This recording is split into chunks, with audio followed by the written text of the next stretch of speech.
Three major flaws in Trump's Gaza peace plan adopted by the UN. Overnight, the UN Security Council has adopted a resolution that endorses the establishment of a board of peace as a transitional administration in Gaza. The UN Security Council has backed a US-led resolution supporting President Trump's 20-point Gaza peace plan, with the UK among 13 nations voting in favour and none opposing. Russia and China abstained. Central to the plan is an international stabilization force tasked with disarming Hamas, prescribed as a terrorist group in Britain, and protecting Palestinian civilians and securing aid routes to ensure Israel cannot intervene with aid delivery.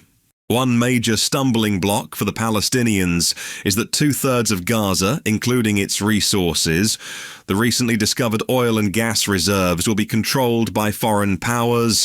Hamas has rejected the proposal, calling it a threat to Palestinian sovereignty.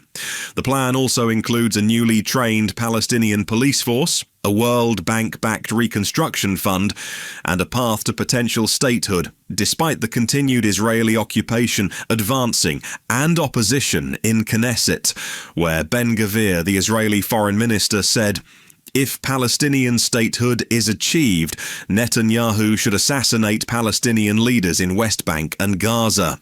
A fragile ceasefire began on the 10th of October, which Israel has repeatedly been broken by Israel, who continues to bomb and starve the Gazan population. The Israeli government have peddled so much hate and genocide towards the Palestinians for the last 50 years that it is hard to see them accepting any terms where they don't directly control Gaza and the West Bank.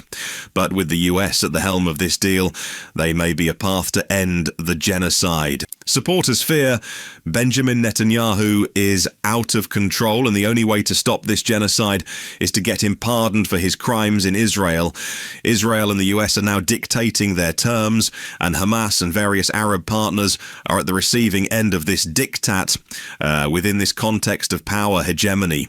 The US will be dictating the nature of the Board of Peace and the stabilization force. And that means there will be countries friendly to Israel and the US. And that means their job is not just going to be to keep the peace on the borders, but also find a way to disarm Hamas.